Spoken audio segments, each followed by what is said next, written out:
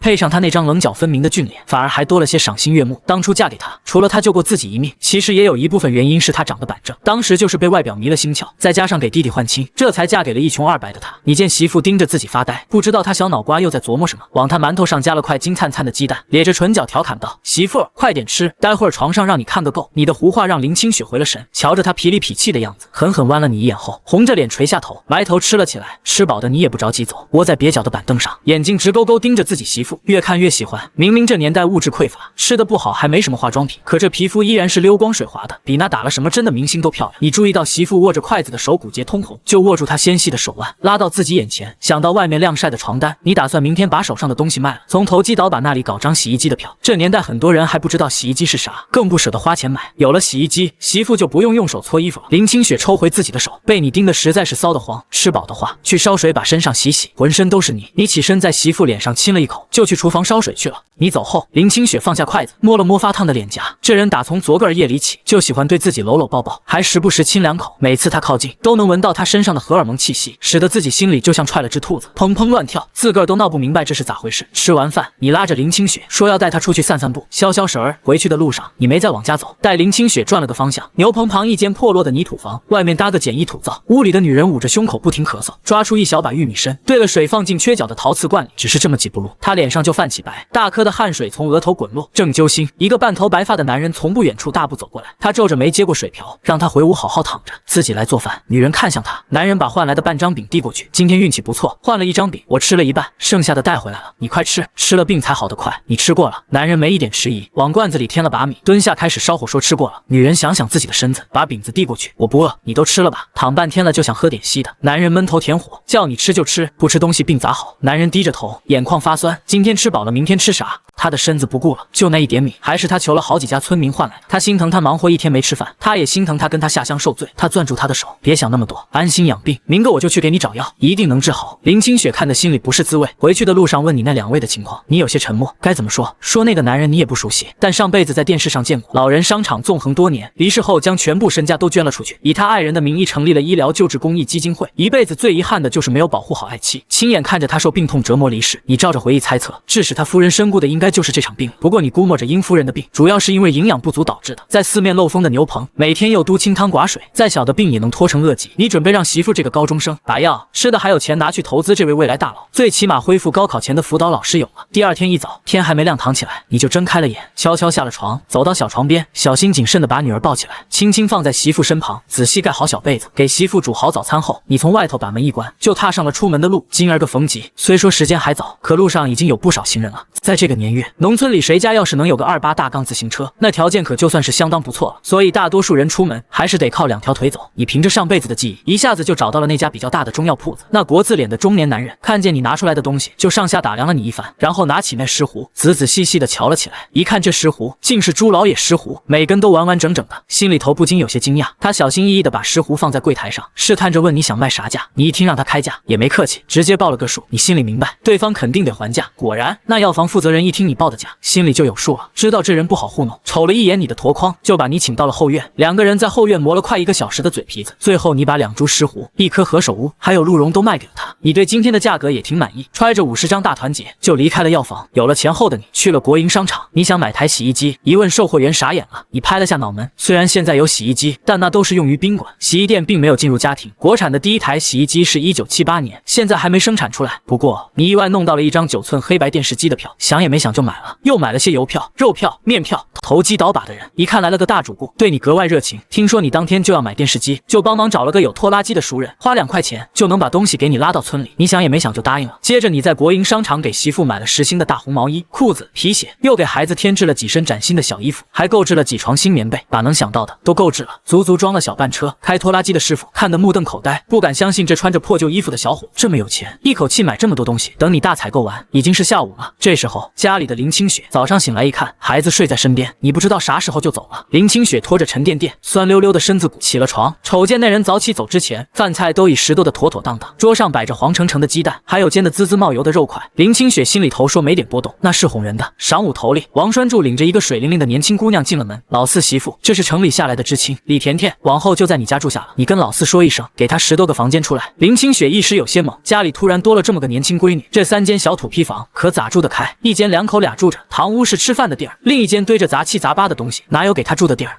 村长他不在家，我这做不了主啊。王栓柱笑得脸上的褶子都堆一块儿，冲着林清雪摆了摆手，压根不听他的话，转身对着身边的知青交代了几句，抬腿就走了。要不是看在你那小子送自己那块肉的情面上，咋可能把这么水灵的黄花大闺女往他家送？这批知青下来，林林总总加起来20好几个人，大都是些年轻力壮的小伙，就这么一个娇滴滴的小姑娘，就让自己给安排在了这里。他小2口住着，送来个小姑娘总比送来个小伙子强，毕竟晚上办事，小姑娘比小伙子方便多了，没啥好避讳的，更不担心年轻漂亮的媳妇被人惦记。被扔下的李甜甜拎着帆布挎包，打量着这3间破破烂烂的土房，心里头直犯怵。这以后的日子，怕是比其他下乡的知青都要难熬。红梅被分配的那家，看上去日子过得挺滋润的，那是一对中年夫妻，还带着3个娃，一个个都穿得光鲜亮丽的。来的路上，听他们说自己分配的这家，男人可不是个啥好东西，喝酒赌博，还动手打老婆，家里头穷得叮当响，连锅都快揭不开了。没来之前还觉得他们说的有点玄乎，可现在看来，他们说的那是一点也没掺假。就是这家女主人穿着破旧不合身的衣服，可长得那是水嫩漂亮，五官精致的跟画里走出来的一样，一点也不像是农村人。林清雪察觉到那道目光，正在细细的打量自己。她低头瞅了瞅自己，身上是打着补丁的旧衣裳，再瞅瞅眼前这位，穿着一身时髦的地雀凉裙子，白袜子配着小皮鞋，光鲜亮丽的。她假装没在意那审视的眼神，开口说道：“你先坐呗，那屋子乱糟糟的，全是些杂物，得等我当家的回来，才能给你腾出个地儿来。”说完，她转身进了屋子，拎出暖水瓶，给客人倒了碗水。李甜甜有些局促地点了点头，在院子内的板凳上坐了下来。她心里盘算着，得想尽办法，赶紧拿到回城工作的通知。这破地方，她是一天都不想多待，尤其是还住在这有个地痞无赖的家里，以后可得小心点，别让这家的地痞无赖占了便宜去。林清雪本打算中午就随便对付一口，现在来了个新知青，只能挽起袖子开始张罗做饭的事情。李甜甜想着以后都要住这儿，不能白吃白住，就洗了洗手，进厨房想帮忙。嫂子，要不我来烧锅？她说着走进厨房，却愣住了。破旧的厨房收拾的倒是干净整洁，房梁上还挂着那么大一块肉，谁说这家穷的都揭不开锅了？揭不开锅还吃得上肉，还这么大块。林清雪正低头和面，听见李甜甜的话，抬头说道：“不用你帮忙，你要是闲着没事，就帮我在院里看着孩子吧。”李甜甜听了，点点头，就出了厨房，来到小床前，看着躺在上面那白净的像瓷娃娃一样的孩子，模样讨人喜欢。她弯下腰逗弄那孩子，心里纳闷，这女主人跟自己差不多大，长得又这么白净漂亮，怎么就这么早嫁了人？她咋就能看上那么个不成器的男人？还是个地痞无赖。赖，莫非是让那无赖给逼的？没法子才嫁给了他。一想到这儿，李甜甜就一阵发怵，她越琢磨越害怕，寻思着要不要去村长家求村长给换个地儿，哪怕再穷点也行，只要那家的男人是个本分人就行。厨房里，林清雪正忙活着做饭，哪晓得外面的知青心里头正演这么一出大戏。不一会儿，一碗热腾腾的面条就出锅了。林清雪端着面条走出来，招呼道：“女同志，先来吃碗面。”李甜甜回过神来，瞅着桌上海碗里飘着油星子的面条，愣了愣神，她赶忙说道：“我叫李甜甜，嫂子你以后就叫我甜甜吧。”林清雪点了点头，没再多说啥。下午快4点的时候，拖拉机轰隆隆的进了村，按着你指的路停在了你家门口。在院子里头包着玉米的林清雪忽地听见外头有动静，赶忙放下手头的活，她站起身走到门口，正巧瞅见你从拖拉机上麻利的跳了下来，心里头直犯嘀咕，她咋就坐着这突突响的拖拉机回来了？还没等她开口问个究竟，那拖拉机的师傅就扯着嗓子喊上了：“小伙子，这么多东西，你家能搁得下吗？”说着，他就从车头绕到了车尾巴那儿，把电视机一点点往边上挪，生怕碰坏了。你一个箭步上去，就把电视机从车上扛了下来，冲着拖拉机师傅咧嘴一笑，说道：“以后地方大着呢。”站在旁边的林清雪被眼前这一幕给吓愣了，呆呆地问：“这些都是你买的？”那声音里满是不敢相信，这么多东西，还加个电视机，这得花多少钱？多少票啊？你见媳妇白净漂亮的脸上，一双眼睛直愣愣的，便走上前去，摸了摸她的脸颊，心里头明白，他这是心疼钱，可这点小钱，你压根没放在眼里，就想让媳妇以后跟着自己享福，再也不让她受一点罪。你凑到林清雪耳朵边小声嘀咕：“等会儿再跟你细说，你先站到一边去，别碰着你，我先把东西卸下来。”林清雪听了你的话，跟木偶似的挪到了一边，看着一件件东西从车上卸下来，堆得跟小山似的，她心里头那个悔啊！早知道这样，她就抱着孩子跟你一起进城了。这得花多少钱啊？她怎么这么不会过日子？哪来的钱和票？一般人家谁看得起电视机啊？光是电费都得不少钱，真败家啊！这时候，站在角落里的李甜甜怀里搂着小婴儿，眼睛直勾勾地盯着那个身材高大、肩宽腿长的年轻男人。他就是村里的地痞。他原以为你长得丑陋、粗鄙不堪，咋也没想到你竟是个五官深邃、相貌英朗的人。他长这么大，还很少见过这么俊的男人，看得他心里头扑通扑通的乱跳个不停。李甜甜这下算是明白了，林清雪这么个如花似玉的女人，咋就早早嫁了？原来这男人长得比电影里的王新刚都好看。东西卸完了，你从兜里掏出2块钱，递给了拖拉机师傅。师傅拿了钱，挥挥手，开着拖拉机就走了。你又开始往院子里搬东西，媳妇要帮忙，你还不让媳妇坐着歇着，压根就没瞧见家里还多了个陌生女人。赵振兴听着风声赶了过来，一看自己兄弟门口堆了那么多东西，都惊呆了。这懒家伙哪来的这么多钱买这么多东西？他那个穷的叮当响的家里也没啥东西可卖的，难道是卖了孩子？想到这儿，赵振兴不由得加快了步子，赶到门跟前，一眼瞅见女知青怀里的小侄女儿，心里头这才踏实下来。赵振兴啥话也没吱声，闷头帮着把物件搬进了院子，瞅着那沉甸甸的铁疙瘩，一通电就有画面和声音传出来，一群蚂蚁在上面咬架，可热闹了。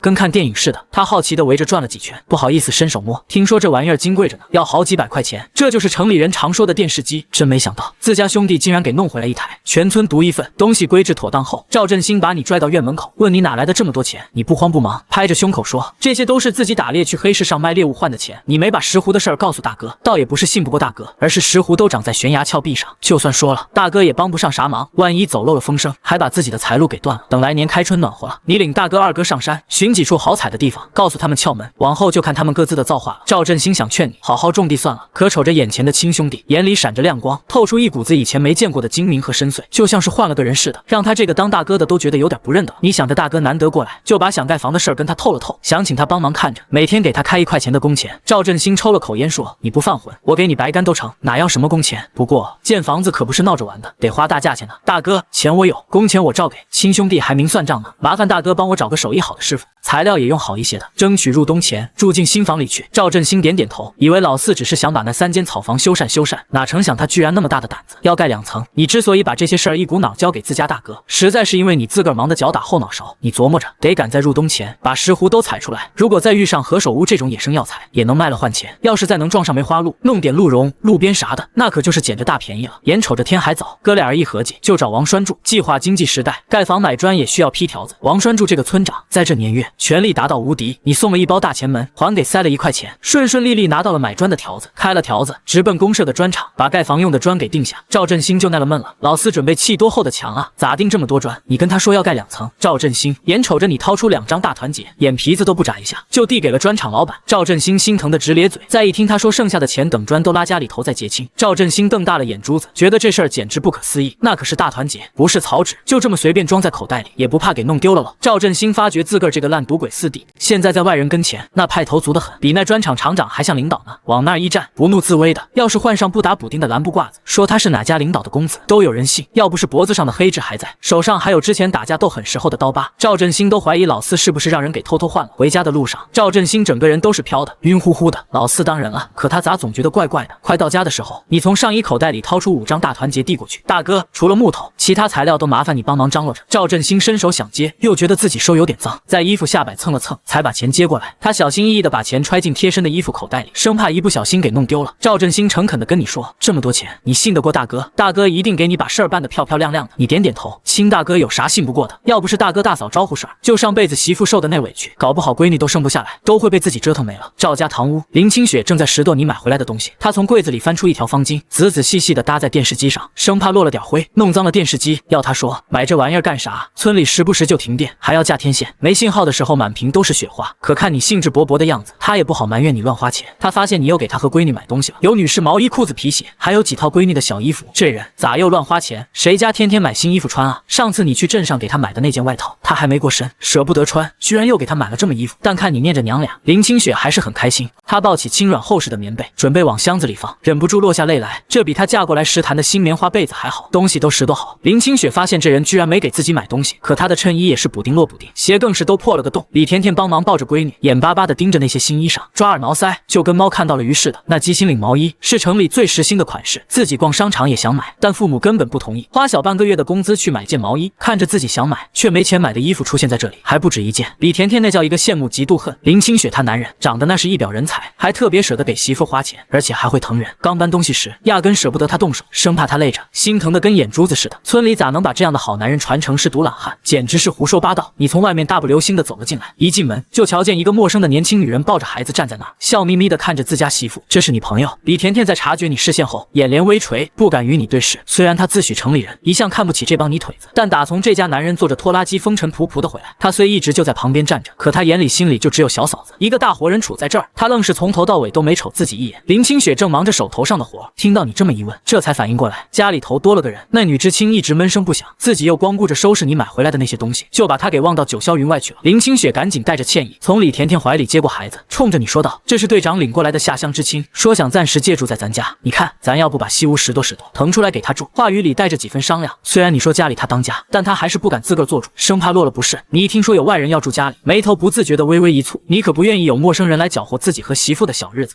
可当你瞅见媳妇期盼的眼神，到嘴边拒绝的话就怎么也说不出口了，生怕他以为自己服了他的意。你没吭声，先把媳妇拉到里屋，脱下外面的褂子，然后从暗兜里掏出卖石斛剩下的钱递给了他。接着你从林清雪怀里接过孩子，逗弄着把自己打算新建房子的事跟他说了说。林清雪从你手里接过钱，看着手里那一张张崭新的大团结，心里头有些难以置信，买了那么多东西，竟然还剩下这么多钱，2株石斛，1棵何首乌，还有那什么鹿茸，路边值这么多钱。当你说起想盖房子的念头时，林清雪赶紧把钱收好，在你那热切的目光下，小心翼翼地把钱藏了个严实，然后陷入了短暂的沉默。要是不盖房子，就凭这2回挣的钱，足够他们3口人过上好几年的丰衣足食、安安稳稳的日子。可要是真盖了房，这些钱怕是远远不够，还得欠下一屁股外债。娘家弟弟那边这2年也没少帮衬自己家，现在他们也有了孩子要养活，自己哪还好意思再开口借钱？林清雪正寻思着，你好像看透了他的心思，突然在他那白嫩的脸颊上亲了一口。媳妇，钱的事情你甭操心，有我呢，你在家就好好歇着，别累着了。脸颊上那突如其来的柔软温热触感，让林清雪的脸瞬间红了个透。他媚眼如丝的瞪了你一眼，小声提醒道：“干啥呢？外面还有人呢，也不害臊。”你脸皮厚的跟铜墙铁壁似的，你只是笑嘻嘻的看着林清雪。上辈子的你身价不菲，什么场合没去过？说着你又俯身下去，低头在林清雪那红润饱满的嘴唇上轻咬了一口。瞧着媳妇白嫩透着粉红的面颊，你的心都跟着融化了。都是当妈的人了，怎么还青涩呢？你不再逗他，转回正题说道：“明天大哥会订材料回来，万一他钱不够，问你拿的时候，你可别忘了给他。”林清雪默默点了点头，心里头却有些膈应。她想起了隔壁邻居说的大哥和二嫂的事儿，再看到大哥，心里头就不得劲儿。你眼尖，瞧出了媳妇脸色不对，凑近他，贴在他脸颊上问：“咋了，媳妇？有啥事儿别憋在心里头。”林清雪想了想，还是摇了摇头，啥也没说。你见媳妇不想说，也就没再追问。那边李甜甜站在堂屋里，隐约听到林清雪提醒说外面还有人的话，脸蛋红的跟猴屁股似的。她放轻脚步，走到院子中间，呼吸着新鲜空气，鬼使神差地停下了去找队长换住处的脚步。这家男主人似乎并不像外头村民传的那般不堪。方才小嫂子整理物件时，他抱着孩子就站在那儿，瞧得一清二楚。那些物件里大都是家里用的，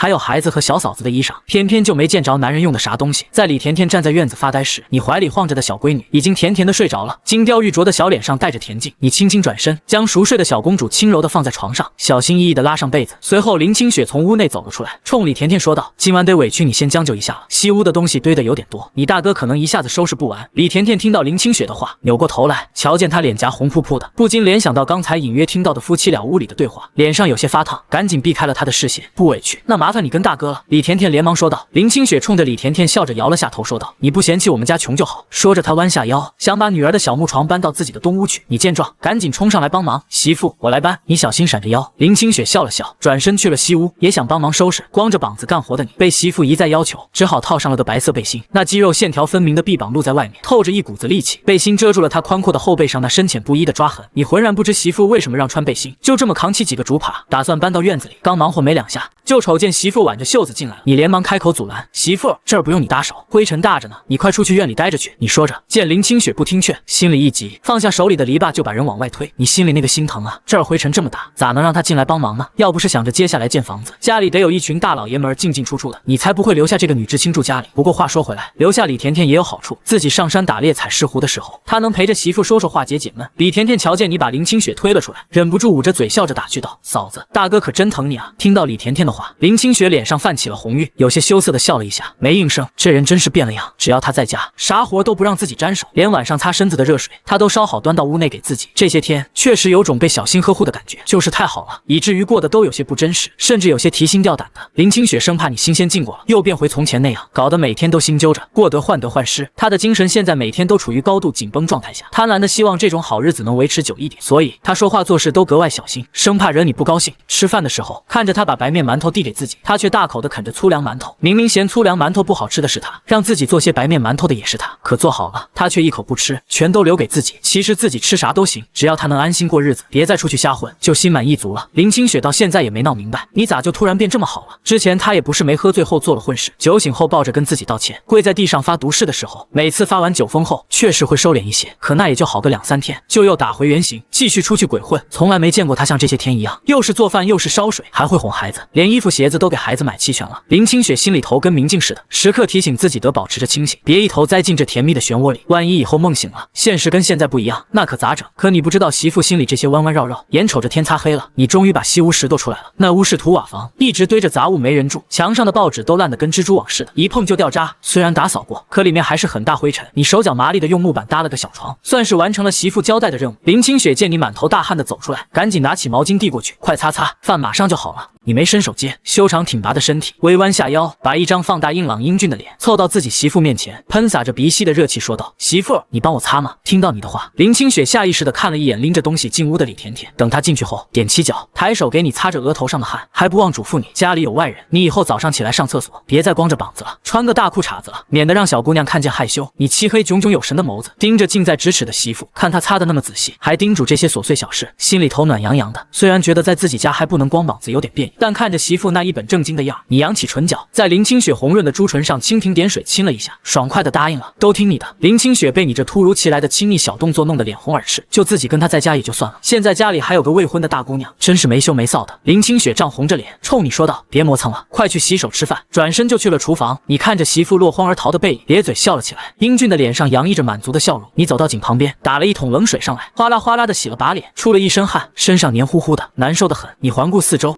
院子里就你一个人，把小背心一脱，直接把桶里的冷水从头浇了下来，凉快极了。没想到李甜甜刚好从屋里出来，瞧见了这一幕，瞧着光着臂膀的男人背对着自己，露出健硕的身材，肌肉匀称，线条分明，上面还带着几道抓痕。李甜甜看得脸颊发烫，羞得转身又进了屋。就这土坯房，不隔音，黑黢黢，还到处都是灰，李甜甜是一天都住不下了。林清雪听着那哗啦哗啦的水声，端着菜就走了出来，一眼就瞧见你光着膀子，身上湿漉漉的，跟刚从水里捞出来似的，顿时心里头就窜起了一股火。他把菜往院子里的石桌上一放，上前就拽着你的胳膊往屋里拉，一边拉还一边埋怨：“这么冷的天，你要是生病了可咋整？”你任由媳妇拉着进了屋，听着他那埋怨的话，心里头却暖洋洋的，知道他是真心实意的担心自己。进了里屋，林清雪拿起一条孩子盖的小毯子，踮起脚尖，小心翼翼的给你擦拭着脑袋上的水。他专注的连眼皮都不带眨一下的，嘴里还不忘数落你。低头，快点，压根没注意到你正笑得一脸不值钱的盯着他看。听到媳妇的话，你赶紧岔开长腿，乖乖的低下脑袋，让媳妇给擦。媳妇，明天换上新衣服呗，我想瞅瞅你这话一出，林清雪手上的动作微微一顿，也没吭声。她见头发擦得差不多了，就绕到他身后，一寸寸的给你擦拭着后背上的水渍。瞧着他后背上的痕迹，脸没有一淌，自己明明之前都不这样的。想到这些，林清雪的心跳变得乱糟糟的。她把小毯子扔到你怀里，说：“前面你自己擦，擦干净后换好裤子出来吃饭。”林清雪撩开布帘出来，正撞见从西屋出来的李甜甜，两人相视一笑，默契的都没说话。3间泥瓦房，巴掌大的地方，东屋说的话西屋听得清清楚楚。李甜甜坐也不是站也不是，浑身不自在。这要是晚上，自己岂不跟架在火上烤似的？你换了条裤子，上身套了件灰衬衫，大步走出来。你坐到媳妇旁边的石墩上，扫了眼石桌，早晨炒的鸡蛋几乎没动，8块肉1块没少。你皱起眉看着媳妇，你早上没吃饭。林清雪刚拿起筷子，抬头见你黑着脸皱着眉，心猛地一抽，手一抖，筷子吧嗒掉在地上，她瞬间被击垮了。这么快就露出原形了，她还以为这次她能坚持久一点。梦醒得真快，她放下另一根筷子，避开你的视线，深吸一口气，吃了半个馒头跟2块鸡蛋，声音平静，手却死死攥着破旧外衫，浑身发抖。筷子落地的声响让你猛地回神，你察觉到不对，仔细一瞧，林清雪眼眶红透，湿漉漉的，像被雨水打过的杏儿。你心里一紧，顿时慌了，自己就是心疼她不舍得吃，哪想到口气太冲，把她吓着了。你伸手想抱她，却被躲开，你更慌了。1米8几的大个子蹲在媳妇面前，满脸惊慌：“媳妇儿，我刚就是有点着急，真没想着凶你。”语气一软，林清雪的委屈憋不住了，眼泪啪嗒啪嗒往下掉。她刚才真被吓坏了，以为你又变成那个脾气暴戾、会动手打人的恶魔。你心疼的要命，拦腰抱起她，快步进了东屋。李甜甜刚坐到石凳上，一脸茫然，刚才到底咋回事？院子里就剩自己一个人了。屋里，你心疼的看着怀里的人，眼圈哭红了，精巧的鼻头泛着红，心里跟刀绞似的，低头在她眼皮上，你轻声细语道：“媳妇，对不起了，我真的错了，我就是怕你舍不得吃，一着急才凶了你。我整天在外头忙，也没法时刻盯着你吃饭，一时心急，语气就重了。”林清雪心里渐渐舒坦了些，也觉得自己刚才有点过分，最近被他宠着护着，变得娇气了，话都说开了，她更觉得不好意思。白皙的手指紧紧拽着他胸前的衬衣，眼帘微垂，咬着下唇，一句话也不说。这时你毫无征兆的来了句：“媳妇，你这咋了？”顺着他手指的方向，林清雪这才注意到自己应该是溢奶了。还没等他回话，你想到最近熬的鲫鱼豆腐汤和鹿肉，又问：“咱女儿最近够吃不够？”林清雪白嫩的脸刷得红了，跟熟透的柿子似的。她从怀里挣脱出来，背对着你：“你先给我出去。”声音轻颤。这些天每天都喝鲫鱼汤，不知是不是真有用。这2天孩子都吃母乳，没再喝奶粉，可即便如此，奶水还是很多。白天胀得疼，昨天晚上还被这个没脸皮的吃了些，今天白天才没那么难受，可竟然还是溢奶了。她涨红着脸，低着头解扣子，压根没注意到你正直勾勾的盯着她的动作，眼巴巴望眼欲穿的看着。林清雪刚褪去外衫，才发现这没脸没皮的男人正盯着自己看，她顿时羞恼：“你做什么？快出去，我要换衣服。”你压根没有要出去的意思，脑袋反而凑近了几分。媳妇，孩子睡了，你这样胀得难受，我来吧。说完，没给林清雪任何反应机会。李甜甜坐在外面石凳上，单手托腮，天都黑了，星星月亮都跑出来了，那夫妻俩还没出来，她不敢贸然进去看，只能等着。过了许久，2人从屋里出来，李甜甜瞧见小嫂子眼尾湿润，双颊绯红，嘴唇红得鲜艳欲滴。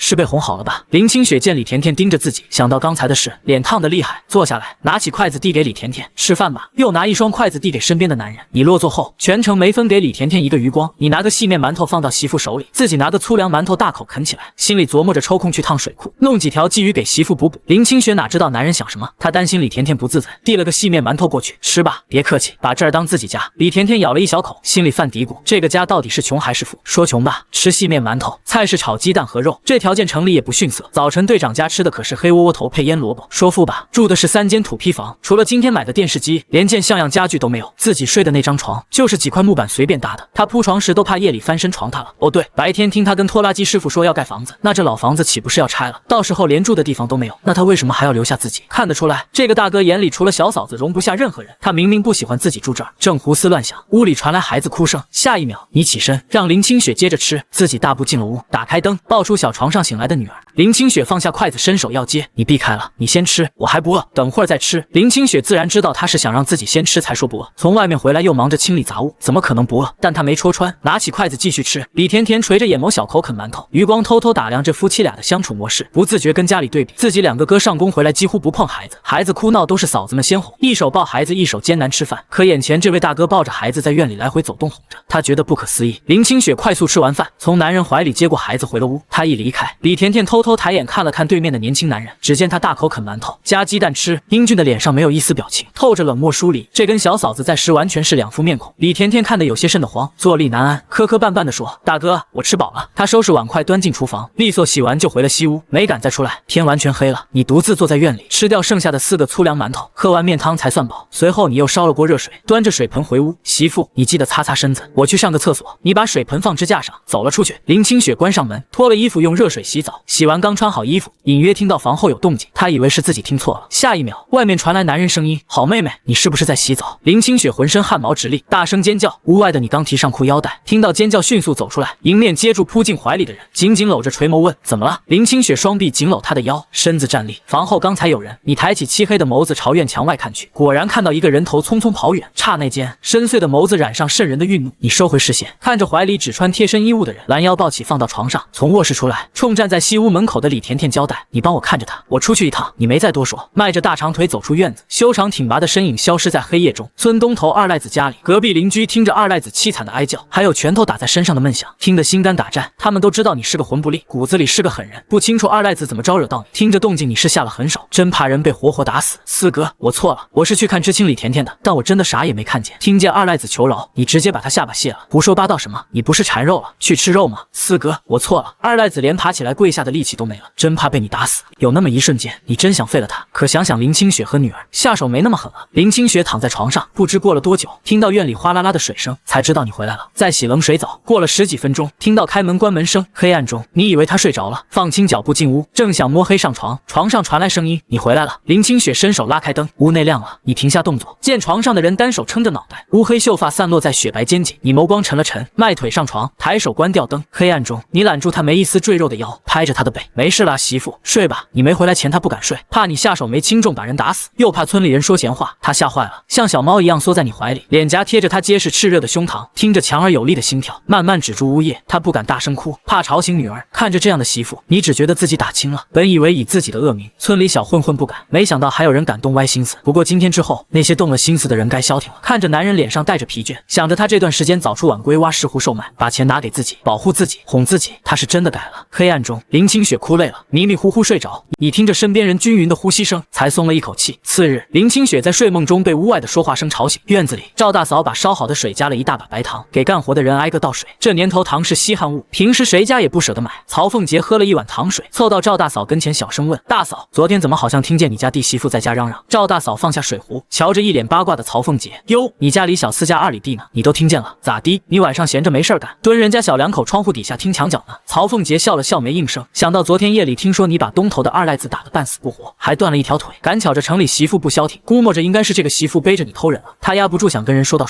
赵大嫂懒得搭理他，拎着水壶给其他人倒水，来到你身旁，给你使了个眼色，小声说：“你去看看清雪，以往这个时候她早就醒了，可别给吓生病了。”正在搬砖的你停下手上的活，早上起来时她确实还在睡，眼下都10点了。你撩开帘子进了卧室，在你开门进来时，林清雪就醒了。你下意识将人揽入怀中，侧脸对怀里人说：“醒了就先把衣服换好，一会儿我把饭端进来给你吃。”嗓音带着几分暗哑。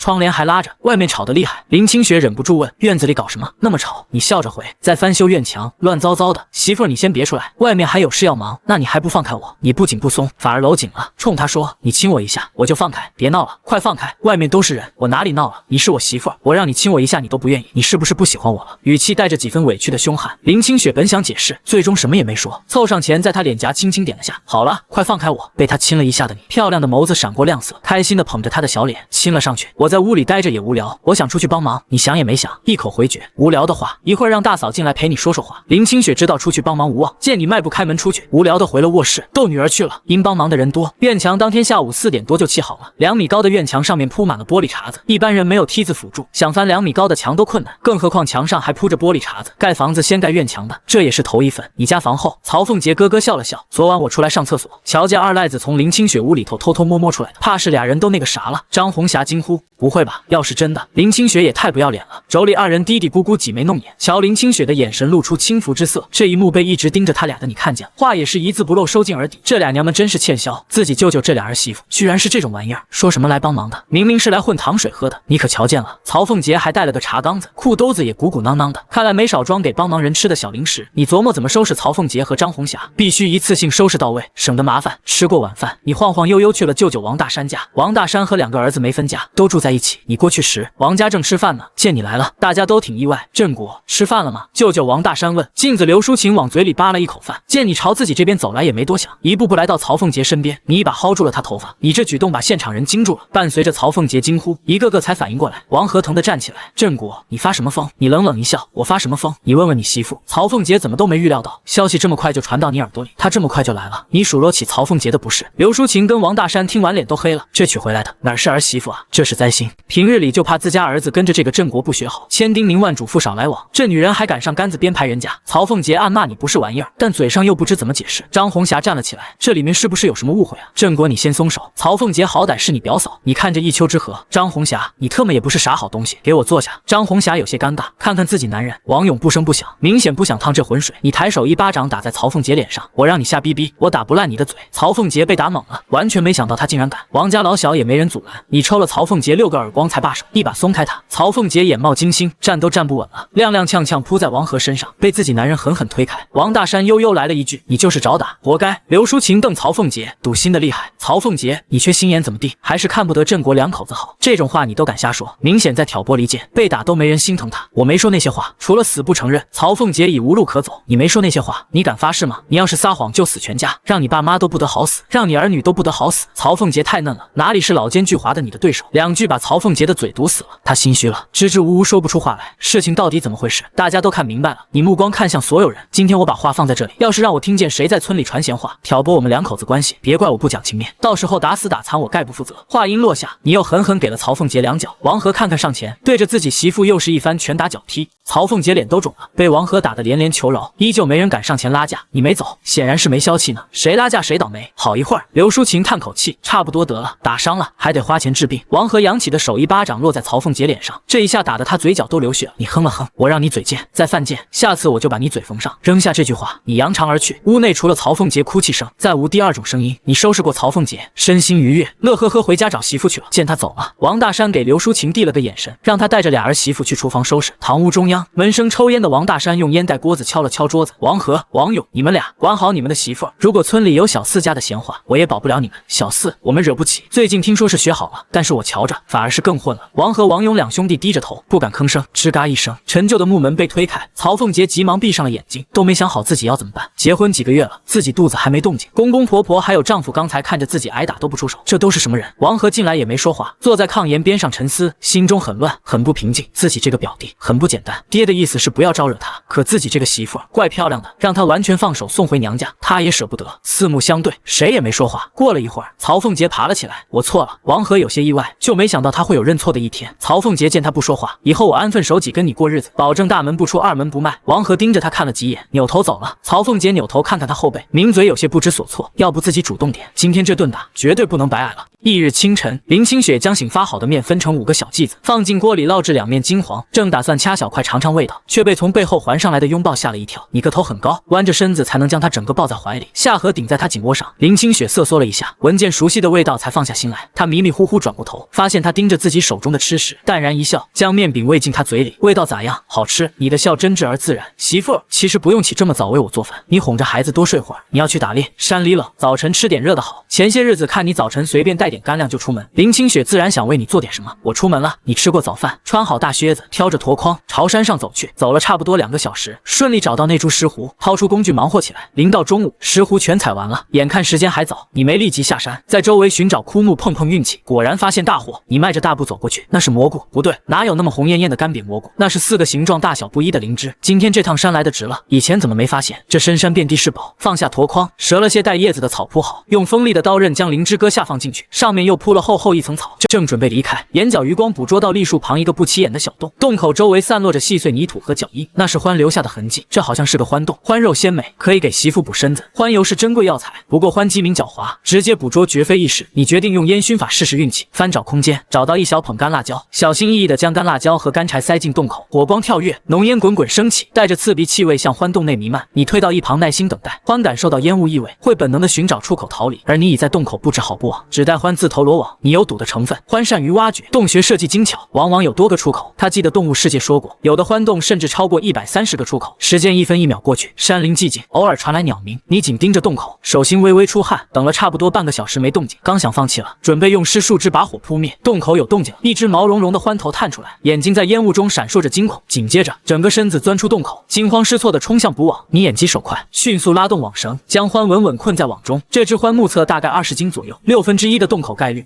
能抓到这么一只，你已非常满意。从空间取水，确保火完全熄灭后，你才掉头下山。而这时家里一些村民知道你买了电视机，好奇的纷纷上门，想看看城里人说的电视机长什么样。一天下来，你家热闹非凡，人流来一波走一波。期间有些村民看到赵振兴让人送来一堆建筑材料，询问得知你要建房子后，纷纷露出惊讶表情，说什么的都有，都觉得你这房子盖不起来，觉得你没那么多钱，更背后偷偷议论你不会过日子，花那么多钱买个铁盒子没啥用，浪费钱还浪费电。林清雪光应付来看电视的村民就累得够呛，她觉得今天家里比结婚时都热闹，刚准备坐下休息，就看到你挑着箩筐回来了，眼里顿时有了光，抱着孩子迎过去。今天怎么这么早？说话间看到你竹篓里塞着草叶子，这几次下来，光看他竹篓里装的草，就猜到里面有东西，多少有些纳闷，他运气怎么会这么好？也石斛这种东西可遇不可求，他次次上山回来都能带回来。林清雪穿着崭新红毛衣，衬托的皮肤更加细致白嫩，一度让他看晃了眼。到他跟前后，你弯腰低头想朝他脸颊亲去，被他涨红着脸躲开。林清雪觉这人没个正形，大白天动不动就要亲自己。甜甜跟大嫂都在呢，你这才注意到屋内还有几个村民，疑惑地看向媳妇。林清雪看出你的疑问，开口解释，乡亲们都想看看电视机长啥样，好在大嫂过来了，帮着应付。你点点头，想接过她怀里的孩子，低头看到自己衣服有些脏，就把箩筐拎进厨房，冲着跟进来的媳妇弯腰在她耳侧小声嘱咐了几句。林清雪看了下箩筐，点头应知道了，虽然不知道他弄了多少东西回来，竟然明天一早还要去城里，但也没多过问，家里还有那么多外人呢，他居然都敢凑这么近。近在咫尺的这家伙最近变化太大了，察觉到媳妇在偷偷打量自己，你笑得嘴咧到耳朵根，吧唧吧唧在媳妇巴掌大的脸颊各亲一口。媳妇今天好好吃饭没有？人说着话手也不老实，在他腰上抹撒着，咋能这么细？估计连1尺6都没有。媳妇，我不在家监督你，你也要好好吃饭，太瘦了。被你卡住腰抱着孩子的林清雪嗔怪地瞪着你，刚想说他不分场合胡闹，就听到大嫂在外面喊，既然老四回来了，青青，那我就回去了，老赵下地快回来了。说着就往外走。林清雪赶紧叫住大嫂，嫂子等一下，把闺女交给你。自己出了厨房进东屋，拎着一袋冰糖出来，塞到大嫂手里，她生怕这期间你发话不让她送。冰糖是稀罕东西，她舍不得吃，但要不是大嫂帮衬，娘俩之前的日子还要更难。大嫂今天听说有很多村民来看热闹，连花也不放了，要不是大嫂来了，这么多人自己哪能招呼过来？以前家里穷，总占大嫂便宜，现在宽裕了，也想报答下大嫂，哪怕是妯娌也不能总占人家便宜。大嫂，这是郑国买的，你拿回去给娃娃他们吃。大嫂看着手里那小半斤冰糖傻眼，赶紧把东西推过来。不行，你留着给妞妞吃啊，糖水是招待尊贵客人的，一般人家哪喝得起这个？谁家新媳妇回门要是能带这东西，那娘家人面上可太有光了。俩人抢夺了好几个来回，眼瞅着袋子都要破了，大嫂才不好意思的接过冰糖转身回家。林清雪怕自己擅作主张你会怪罪，搓着衣角结结巴巴解释，郑国多亏了咱嫂子来帮忙，那会儿人太多了，把我忙得晕头转向，差点就忘了要吃饭，我把冰糖给嫂子，你别生气，也千万别犯浑，再去要回来。看着媳妇战战兢兢的小模样，你感觉有一只手攥着自己的心脏，心都要碎了。媳妇还是信不过自己，总怕哪句话说不对了，自己打在骂他，自己还真是自作孽不可活。你不说话，林清雪更惶恐了，像做错了事一般低着头嘟囔，郑国，我再也不敢了，你别生气。你一手揽着闺女，另一只手把媳妇也揽进怀里，有些话你需要跟媳妇讲透，误会这东西千万不能隔夜，否则会越积越多，两口子过日子最忌讳不好好说话，不沟通就全完了。你拍着媳妇的背，下巴蹭着她的头发，用非常温和的语气说，媳妇啊，我都说了咱家你当家做主，钱你管着，想干啥就干啥，你说了算，一包糖而已，你想吃咱们明天再买，你不用那么在意我的态度，对于你的任何决定我都无条件支持。初听这话，林清雪还以为你在跟自己赌气，可你说了一遍又一遍，不似作为，林清雪这才敢信。天知道他刚才大气都不敢喘，生怕这人翻脸。看媳妇呼吸慢慢平稳，你才放下心来。看来以后每天晚上都要跟媳妇谈谈心，想带媳妇去城里散散心，但知道媳妇肯定不乐意，怕进城一扭脸自己就把闺女给卖了。可你觉得这会儿带媳妇出去散散心比较好？媳妇，要不要跟我去山脚下溜溜？我打支鹌鹑给你打牙祭。林清雪有点想去，也不是嘴馋想吃鹌鹑，就是最近这人也不让自己下地挣工分了，让自己在家调理身体，带好娃就行。她生完娃第2天就下地干活了，那时候她不心疼自己。气，现在反倒心疼上了，也不知道他给了王栓柱啥好处。家里俩劳力都不下地，王栓柱也不来催，看媳妇明显动了心思，却还在犹豫，目光在院子里那些人身上犹豫不定，知道媳妇是担心他们出去了，家里的东西不安全。你哈哈一笑，没事，你等一下。说完抱着孩子出了厨房，也不知道他咋跟人家说的，堂屋的人全出来了，你连李甜甜也赶了出来。李甜甜其实挺想跟着这一家3口去山脚下看看，听说山上有老虎，他们这群知青都不敢靠近，可瞅着人家并不欢迎自己，只能在村里瞎转悠。路上你发现媳妇时不时瞅自己，欲言又止，停下脚步，满脸期待的看着他。林清雪鼓足勇气说：“振国，明天我能不能回娘家一趟？结婚这么久，身边的男人总算有了人样，知道挣钱贴补家用，照顾妻女了。林清雪想回趟娘家，安安母亲的心，让她不用再发愁自己嫁得不好了。你以为媳妇做了那么久的心理建设，有多大的事要说？结果就这，你单手抱着女儿，那只手牵着媳妇。明天我跟你一起回娘家，你在家等着我。算起来，你可没少从丈母娘那里搞钱。明天进城把手上的石斛、何首乌还有一些鹿肉卖了，应该够还钱了。再顺便给丈母娘买点礼物。”林清雪压根都想不到这人居然会这么说。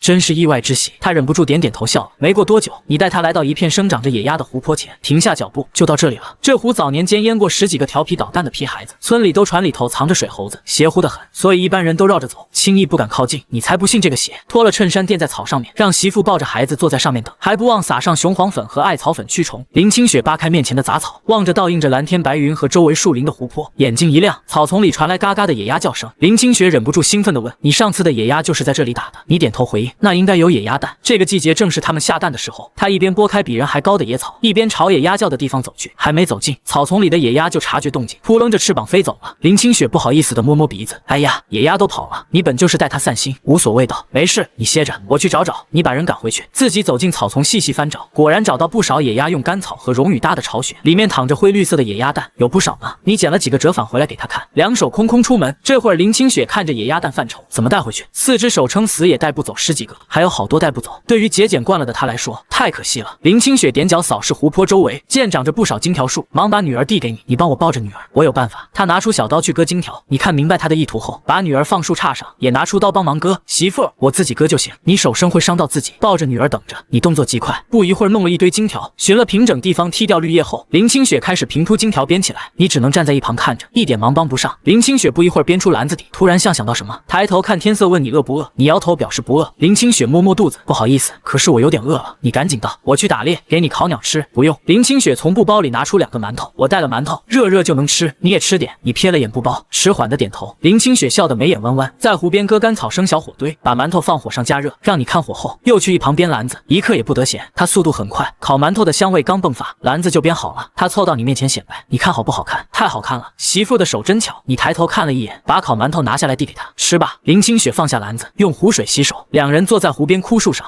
就着山风和秋阳，一口口吃烤馒头。你吃完后起身，拾起篮子，独自进草丛捡野鸭蛋。这山林常年无人造访，野鸭少了许多天敌，繁殖的很好。就林清雪吃饭这会儿功夫，你就捡了1篮子，看样子还能再捡2篮子。林清雪得了1篮子，也不贪多，有这些就够了。你在这里等一等，我往深处去，看能不能打到别的猎物。你一头扎进丛林，林清雪抱着孩子，目光盯着远处树丛里的男人，时不时见他冒出脑袋，趴在地上小心移动。他在草丛匍匐时，他的心也跟着提起，这么深的草会不会有蛇？万一他被蛇咬了怎么办？越想越后悔，等待变得漫长，人也焦虑起来。在他冒头时，他冲树丛里焦急喊：“你快上来，我不吃鹌鹑了，距离太远。”你压根没听见，又一头扎入树丛。林清雪更加坐立不安，抱着孩子弯腰捡起地上的衬衣拽在手里，站在山脚下紧紧盯着远处。鹰带着媳妇且只在山脚下，你没用猎枪，而是用弹弓，这不是寻常货色，骨架由钢筋茶烧热弯曲而成，经过无数次打磨调试，弓弦用上等牛皮筋特制，握在手里沉甸甸的。你眼神锐利如鹰，紧盯着天空搜寻目标。终于在夕阳最后一抹余晖中，一只大雁缓缓飞入视线，扇着翅膀，似乎正急着归巢。就你了。你深吸一口气，稳住心神，缓缓举起弹弓。弹弓射程有限，大雁飞得很高，但你自有办法。起手一个3连射，第1颗石头飞向空中，第2颗紧随其后撞上第1颗，第3颗立刻撞上前2颗，带着破空之声直追那即将消失在天际的身影。最终，第1颗石头在后2颗冲击下，精准击中大雁翅膀，大雁身体猛地一颤，失去平衡，在空中盘旋后无力坠落。你心中涌起难以言喻的激动与自豪。他紧握弹弓，目光跟随着大雁下落，直到它稳稳落在不远处草地上。等你拎着大雁往下走时，瞧见媳妇抱着孩子匆匆往山上走。看到这里，心都提到嗓子眼了。山路非常滑，你连忙开口制止，危危险，别往上走！”突如其来的声音吓得林清雪连忙止步，声音带着轻颤冲你喊：“你快下来！我不吃鹌鹑了，再也不吃了！你赶紧下来！”说到后面，眼眶都红了。他守在草丛里，看着山上许久没动静，天知道那一刻他有多害怕，怕这人山里有个意外，自己可怎么办？压根不敢想象。你也察觉到媳妇不对劲，哪里还有心情打猎？连忙应声：“我这就出来，你站在那里别动。”说着赶紧下到山脚，你拎着大雁阔步来到媳妇面前，盯着她通红的眼眶问：“怎么了？是不是冷？走，咱们回家。”林清雪什么也没说，转身抱着孩子走在前面，不安害怕的心久久无法平复。你压根没搞明白，媳妇咋突然就不高兴了？出门时还好好的，就这么一会儿功夫，人就变了脸。你好几次想开口搭话，想把外衫和裤子要回来，可瞅见媳妇拉着脸抱着孩子，连正眼都不瞧自己一下，没法子，你只能光着上半身，穿着大裤衩，手里拎着大雁和一篮子鸭蛋，跟在媳妇后头。路过李老汉家门口，李老汉正蹲在门槛上抽旱烟，瞅见赵老四媳妇抱着孩子走前头，手里还拽着老四的衣服。再看老四1米8几的大个子跟在媳妇后头，低眉顺眼的，蔫的跟霜打的茄子似的。以前咋就没发现？外头横得跟螃蟹似的赵老四，在媳妇面前竟然这么怂。小夫妻俩走到跟前，李老汉忍不住打趣：“哟，老四这是咋了？被媳妇训了？”你伸长脖子瞅了一眼媳妇，没见着他脸色，就瞅见白皙脖梗露了一截，赶紧收回视线，冲着李老汉笑了笑，愣是一句话没敢说。两人一前一后回了家门口，你把手上的大雁往地上一撂，抢先走上前去开院门。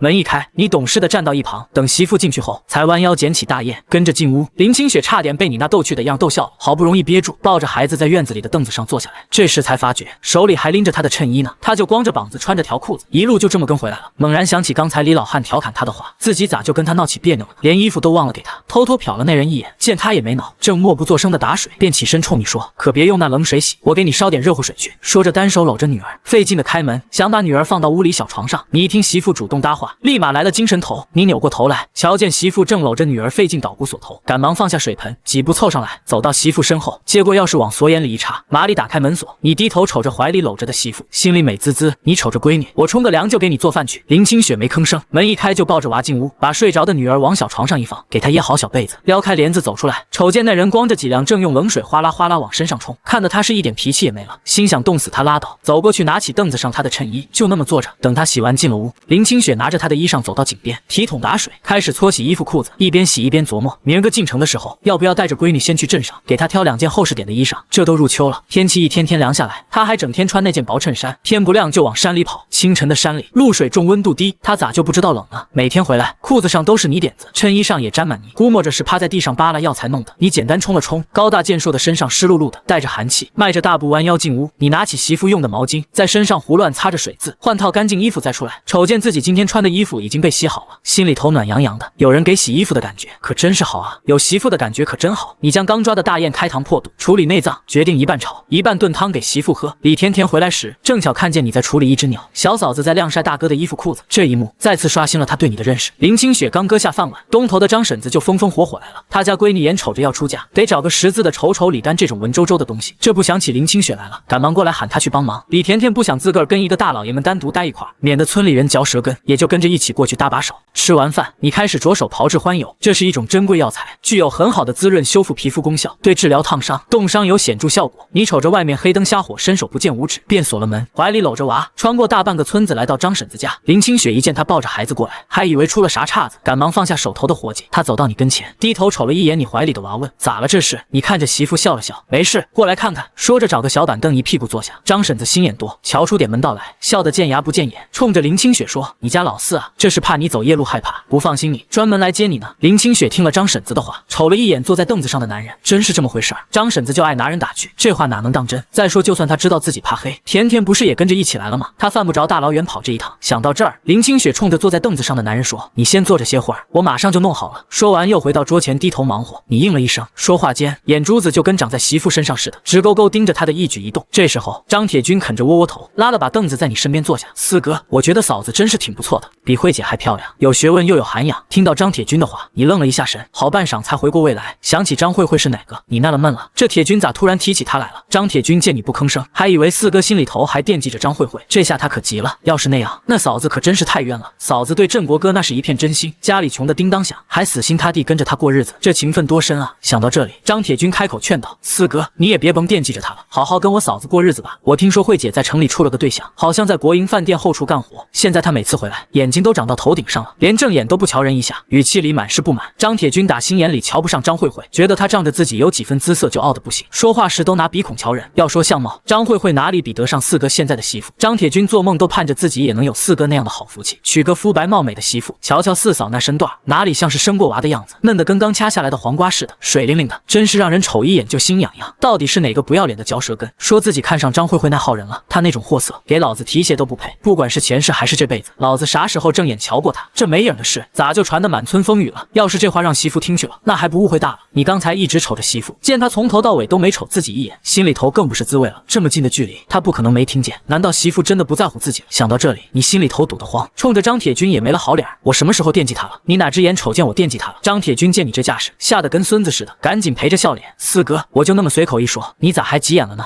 打心底里还是非常出你的，你可是十里八乡出了名的流氓，狗看了你都得夹着尾巴绕道走。要不是救了嫂子，你哪里娶得上嫂子这样的好女人？你瞅着她那副龟孙样，明摆着不信，也懒得跟她多费口舌，没好气的吼：“滚你的蛋！”张铁军拎着凳子麻溜的跑了。他俩的对话一字不漏的让林清雪听了个全，他紧攥着笔，手骨节都泛白了。难怪他最近跟变了个人似的，原来是心里头藏着的那个人有新欢了，这才打算好好跟自己过日子，堵住他的嘴。林清雪心里头涌起一股悲凉，难受的要命。回家的路上，你怀里抱着孩子，也不管旁边还跟着个电灯泡李甜甜，眼巴巴的跟在媳妇后头解释：“媳妇，你可别听张铁军那臭嘴瞎咧咧，我跟那个张慧慧半毛钱关系都没有，老子才瞧不上他那种货色，我心里头就装着你一个人。”语气诚恳，就差没指天画地发毒誓了。李甜甜跟在后头几步远，耳朵竖得跟天线似的，好奇的听着这出好戏。她瞅着你那高大的身子，走在小嫂子旁边，腰板弯得跟虾似的，这是得多怕嫂子误会她。这算不算夫纲不正妻管严？你见媳妇还是不搭理自己，心里头七上八下的，拿捏不准她到底是啥意思，只能耷拉着脑袋，默默跟着她回了家。到家后，你把睡着的孩子轻轻放在小床上，盖好被子，然后跟个霜打的茄子似的，蔫蔫的去了厨房烧水，高大的身体蹲在灶台的火炉口，手里拿着棍子戳着火堆暗骂：“要是让老子知道是哪个嘴臭的在背后造谣生事，非打得他亲妈都不认识他不可。”闲着没事干说啥闲话，这不是给自己添堵吗？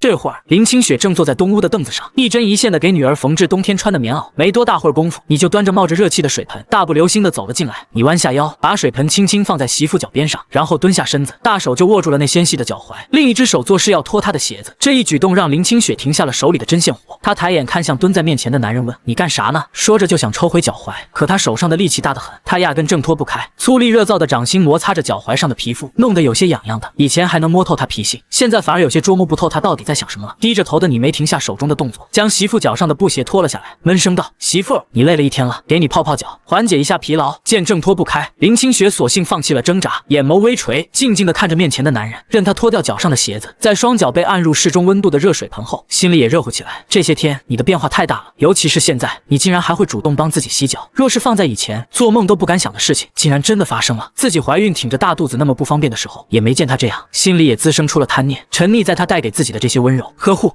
想到这些，他冲着蹲在面前给自己洗脚的男人说：“振国，我没生你气，只要你以后不再鬼混，我就心满意足了。”白皙的手指插入你短发中，柔软的指腹轻轻摩挲着。听到他的话，你并没吱声，默默地搓着媳妇一双白嫩的双脚，洗得差不多，感觉水温不怎么热了后，将她双脚拿出来，放在自己大腿上，将湿漉漉的脚塞入衣服下，随后伸手拿下搭在肩膀上的毛巾，掏出塞在衣服里的脚，把上面的水渍擦干，随后弯腰把椅子上的人拦腰抱起，迈步放到床上。很晚了，别忙了，小心眼睛。说着自己也跟着迈腿上了床。媳妇，我知道之前是我混蛋，对你做了不少错事，我也不祈求你立马原谅我，但你得给我一个改过自新的机会，你相信我好不好？你的这番话使得林清雪僵硬的身体渐渐放松了下来，鼻息间尽是你身上那股热乎乎的气息，混着清清爽爽的荷尔蒙，让林清雪心里头暖洋洋的。过了许久，轻不可闻的应了声：“知道了。”声音小得微不可察，但你听见了。清晨一大早，天不亮你就起身出发去了镇上，赶上了最早一班车去城里。这回你没往上次那家药房去卖石斛、鹿茸等这些宝贝，太过频繁去同一家药房售卖，怕被有心人盯上，而是选择去了另外一家。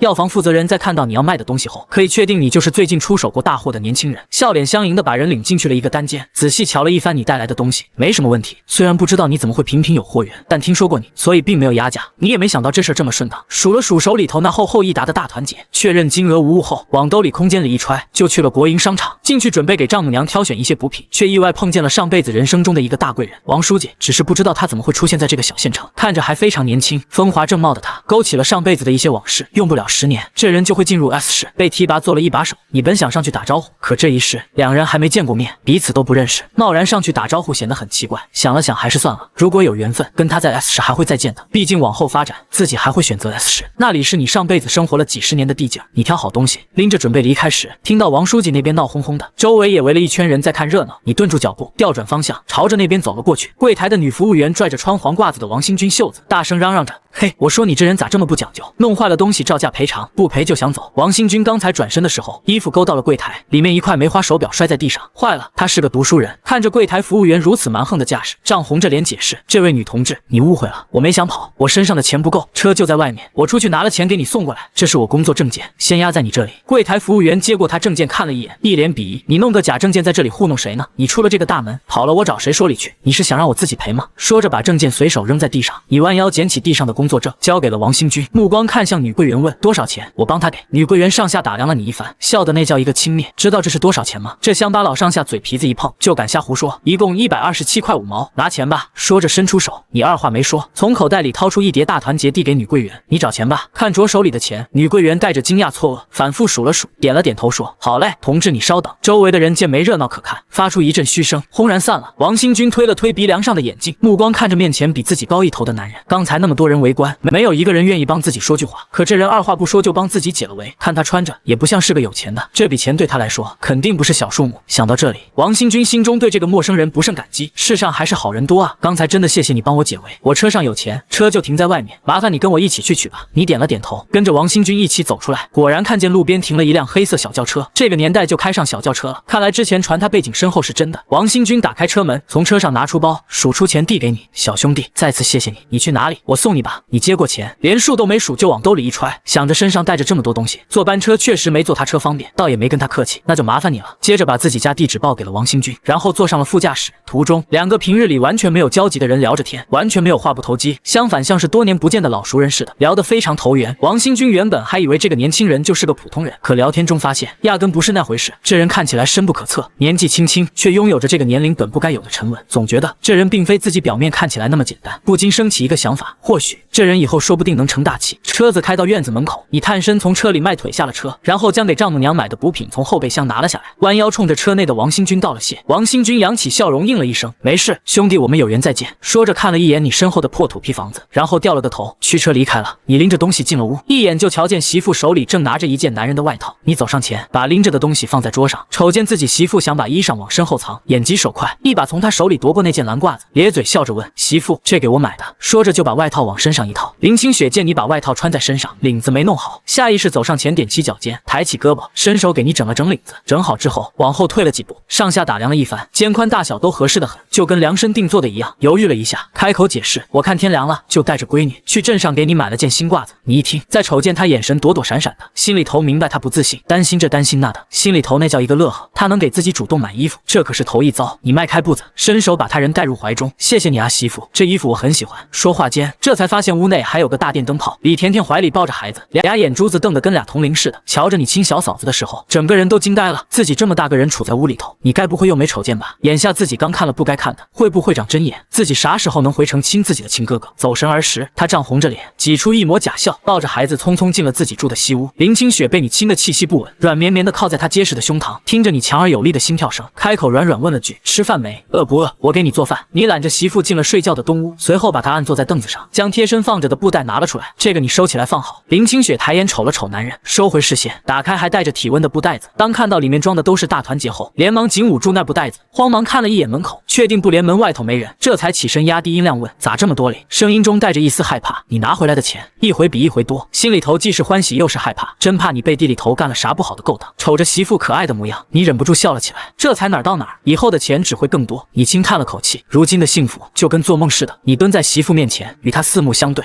好了，媳妇，你要是心里头不踏实，下次俺进城，你跟着俺一块去好不好？你看看钱是从哪儿来的不就行了？林清雪听你这么说，眼睛直勾勾的盯着面前的男人，瞅了好一会儿，这才点了点头。你见他应了，忍不住凑上去，在他额头上又亲了一口。这才说道：“好了，你拾掇拾掇，给我留200块钱，我去借辆自行车，待会儿带你回娘家去。”说着转身撩开帘子就出去了。你出去后，林清雪瞅着手里那厚厚的一沓大团结，眼睛在屋里头扫了一圈，总觉得放哪儿都不保险，心里头不踏实。她一个人躲在屋里头，找了好几个地界儿，都觉得不安全，又把之前藏钱的地界儿检查了一遍，点了点数目，确定没啥问题后，又发起了愁，不知道到底要把这笔钱藏在啥地界儿才安全。你没借来自行车，回到院子里，一屁股坐在石墩上，从兜里掏出烟来，划拉了一根火柴，点燃了烟，狠狠抽了一大口，缓缓吐出烟，想着带着老婆孩子出门，没个交通工具可不成，自己靠着2条腿走多少路都没关系，可不能让老婆孩子跟着自己吃苦头。你本想借辆自行车带着他们回娘家去，可忘了这玩意儿在这个年代有多金贵，自家平时都不舍得骑，咋可能借给外人骑？光想着建房子改善住宿条件了，把出门的交通工具这事儿给忘得一干二净。林清雪把钱藏好后，从屋里头走出来，瞅见你坐在院子里抽烟，没见着自行车，知道是没借来，开口说道：“咱走路回去也行，之前也都是走路回去的。”你点了点头，闷声应道：“你下定决心要尽快多挣点钱才行，家里头需要置办的东西太多了。”下午快2点的时候，林母正在院子里洗衣服，隔壁邻居走进来，兴奋地嚷嚷着：“婶子，快别洗了，我瞧见你家闺女女婿回来了，大半个村子都清楚他女儿嫁了个什么货色。”林母一听邻居的话，连忙起身，用腰间围裙擦了擦手，慌忙走了出去。不知道这次又是咋了，来打秋风吗？他来到门口，瞅见闺女女婿朝着自家这边走来，不晓得这两人今儿个咋会一起来了，还瞅见女婿手里头拎着大包小包的，惴惴不安地迎了上去，先细细打量了一番自家闺女，见她穿着一身簇新的衣裳，那张稚嫩白净的脸蛋上洋溢着笑容，跟以前愁眉不展的模样大不一样，那颗悬到嗓子眼的心这才算落了下来。瞅见女婿手里拎着麦乳精、水果罐头，还有那么大一块肉，一只野鸡，好些个鸭蛋，一看就得花不少钱。想到他家条件，他忍不住埋怨：“回自个儿家，你们俩来就来呗，带这么东西干啥哩？”说着赶紧接过闺女怀里的孩子。林清雪脸上挂着浅浅的笑，也不吭声。以前每次来都是空手来满载归，这次可是结婚以来头一回往娘家带东西。这一路上她虽然没说啥，但心里头那个美真是没法说。你看着面前的丈母娘，恭恭敬敬的喊了声妈，林母被你喊得心里头直发怵，不自然的挤出个笑容，赶紧招呼你们进屋。一旁的邻居也围过来看热闹，瞧着你俩这变化，一时间都有些不敢相信自己的眼睛。这夫妻俩相貌都不赖，现在再配上这身行头，不知道的还以为你俩是有钱的城里人下乡来走亲戚。可作为邻居，自己最清楚不过了，你们家里穷得叮当响，日子过得紧巴巴的。林母带着女婿女儿进了屋，刚才邻居那惊讶的表情，他可是瞧得一清二楚，心里头那个得意，终于扬眉吐气了一回。闺女出嫁后过得不好，没少被人看笑话，现在可算是扬眉吐气了。瞅着闺女这身打扮，不再是以前那些破旧不合身的衣服了，浑身上下都是崭新的衣裳，脚上还穿着橡胶底的鞋子，一看就是高档货。再瞧瞧女婿，也不再是以前那副急吼吼、小气巴拉的样子了，现在举手投足都透着稳重，跟变了个人似的，都快不敢认了。难怪闺女说他变了，看样子是真的变好了。林清雪坐下后问道：“妈，我弟呢？”林母低头瞅瞅怀里的娃，给他抻抻小衣裳，笑着回道：“带孩子去镇上了，估摸着也快回来了。”话音刚落，就见林明亮推着那辆28大杠自行车，风尘仆仆的回来了。路上他听到村民说，自家姐姐带着孩子来了，不清楚是不是你又犯浑了。要不是因为自己，姐姐哪会嫁给这个一穷二白，就只剩下个救命恩人名头的赵振国。放好28大杠自行车，进屋一看你也在，脸色立马就阴了下来。林母瞅见儿子那脸色，心里头明白是咋回事，赶紧打圆场：“儿啊，振国买了一堆东西过来看我。”林明亮瞅了眼桌上那堆杂七杂八的东西，不由得冷哼一声，他拽过个板凳，一屁股坐下去。我着火想狠狠数落自己姐夫，可又怕老娘不高兴。你知道自己以前干的那些混账事儿，让小舅子对自己一肚子意见，就没指望能捞着个好脸，所以林明亮这副德行，你一点也不意外。这时候赵小燕抱着孩子进来了，一瞅见自己弟弟，眼里头闪过一丝愁云，可还是勉强挤出个笑来。不清楚弟弟这次过来是不是又要打秋风，每次他来不是借钱就是借东西，弄得自己在婆家都抬不起头来。虽说自己男人从没因为郑国的事跟自己红过脸，可正因为这样，他才更觉得丢人。他想说，你上次因为借钱的事儿还把丈夫给揍了一顿，可话到嘴边又咽了回去。你瞅见三姐眼里的哀怨，心里头不是滋味，你心知肚明。这2年多，因为自己，三姐在婆家日子也不好过。想起上一世，媳妇带着女儿跳河后，家里人都跟自己断绝了关系，就三姐在自己走的时候，偷偷塞给自己20块钱，还有几个热乎乎的熟鸡蛋，所以自己发达了。怕三姐因为自己家在婆家左右为难，也不敢跟她有联系。后来听一个同乡说起姐姐姐夫想做点小生意，就把他们看好的门面买下来，然后以白菜价租给他们。一时间屋内陷入沉默，林清雪也觉出气氛有点不对劲。这2年多，家里确实靠娘家帮衬着才勉强度日。她摸了摸口袋，掏出一沓子大团结，之前还不知道你让他拿这钱干啥，路上的时候你说了，这200块是用来还欠丈母娘和弟弟的债。林母一听，心里头挺意外，这家伙以前借钱那是肉包子打狗，有去无回，从来没想过他能把借的钱还上，就盼着他能少惹点事儿就行。妈，这是郑国让我拿给你的。林清雪说着，就把钱往亲妈口袋里塞。林母一看这么多钱，心里头就慌了，赶忙腾出抱孩子的手，把钱又塞回给女儿。快收起来，身上带这么多钱干啥？丢了咋整？语气里带着点责备。你没想到丈母娘反应这么大，赶紧开口说：妈，这钱您一定得拿着，以前是我不懂事，往后我跟青青好好过日子，这钱您要是不收，我心里头不踏实。林母瞳孔微震了一下，不明白这短短的日子里到底发生了什么，能让人改邪归正。目光看向自己女儿，见她含笑示意自己收下钱，这才心里头七上八下的把钱揣了起来。这钱妈先给你们存着，啥时候需要随时来找妈拿。林母说道。林明亮瞅着你，也是一头雾水，心里头直犯嘀咕。再瞧瞧自己姐姐，穿戴的光鲜亮丽，眼睛里头也闪着光，不再是死气沉沉的样子。既然姐姐都这么说了，那就再信你一回吧。于是他转头吩咐媳妇燕儿去弄点下酒菜来。林清雪一听要喝酒，顿时有些着急了。幺弟，待会儿我们还要回去，家里放了那么多钱，没人看着他心里头不踏实。再说了，他生怕你喝多了，又发起酒疯来。林明亮摆摆手，没事，姐，我俩少喝点，不耽误你们回家。林清雪见跟弟弟说不通，就瞅着你，希望你别喝酒。你接受到媳妇的信后，咧嘴一笑，露出满嘴大白牙。没事，媳妇，你放100个心，我喝酒有数。林清雪听了，心里头有点不痛快，剜了你一眼后，接过弟媳怀里的侄子，赌气似的坐在一旁，一句话也不再说。赵小燕忙活起来，然后在院子给他们支起桌子，把自己男人私藏的白酒拎了出来。两男人谁都没有说一句废话，倒上酒，拿着碗碰了一下，咕嘟咕嘟闷声干了。坐在堂屋的林清雪抱着小侄子，心不在焉，不放心的时不时看向外面，瞧着弟弟跟你那种喝法，他有些坐不住。林母把自己女儿的一举一动都看在眼里，见他对你这么上心，看来这些天小两口处的是不错。见他这样，自己也就真正放心了。院子里的2个大男人，一碗酒下肚，话匣子才慢慢打开。林明亮呼出一口浓烈的酒气，脸颊泛着不正常的红，眼神也有点迷离。他抬起胳膊搭在你肩膀上说道：姐夫，今儿我看在我姐的份上，才愿意坐在这里跟你喝这个酒，之前的不愉快我就不提了，我只希望从今往后你要好好待我姐姐，要不然我豁出这条命也饶不了你。林家姐弟感情深，上辈子林清雪跳河后，林明亮把你打了个半死，要不是林母拦着，怕儿子蹲大牢，小舅子能把你给活活打死为他姐报仇。你点了点头没吭声，拿起碗